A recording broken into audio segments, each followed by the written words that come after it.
Hello everyone, my name is Ashley Whaley and I'm a nurse practitioner student with East Tennessee State University. I'm here to tell you a little bit about gestational diabetes. So what is gestational diabetes? Well, it's one of the most common metabolic diseases during pregnancy. 7 out of 100 women will develop this during the pregnancy period.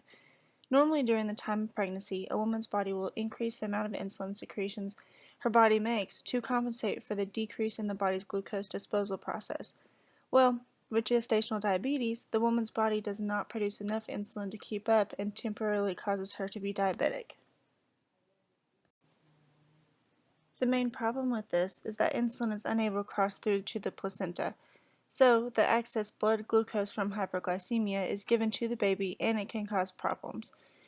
These problems could include macrosomia, or a baby that's larger than normal.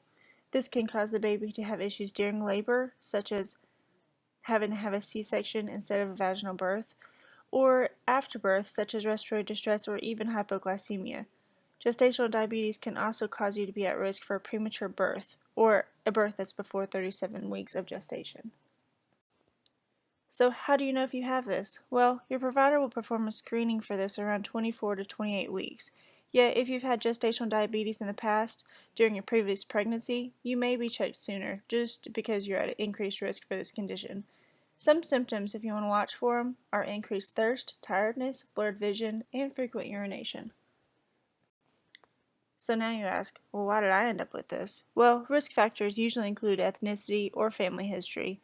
Some ethnicities that may be affected or at increased risk are African American, Native American, Asian, or Pacific Islanders.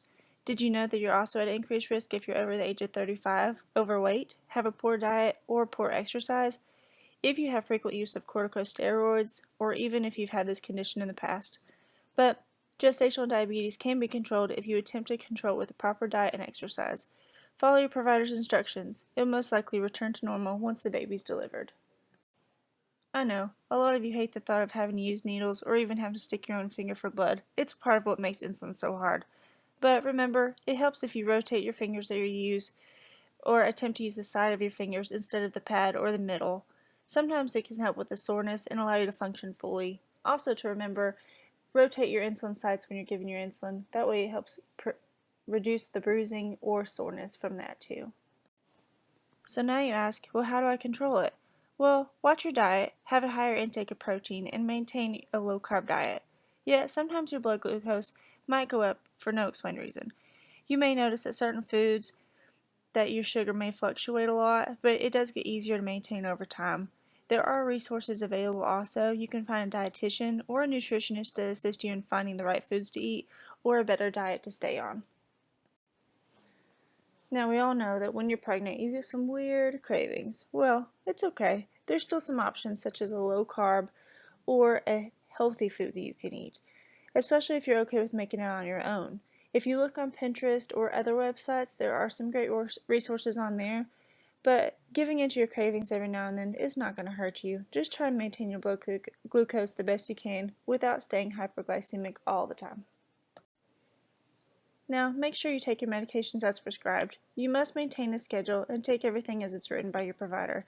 If you decide to take the medication at random times throughout the day, your body doesn't know what to do or how to maintain it, and your glucose will not be controlled. So, what happens now? Well, you are at a higher risk for developing type 2 diabetes later in life, or even gestational diabetes with your next pregnancy. If you have any questions, you can always seek more information from your provider.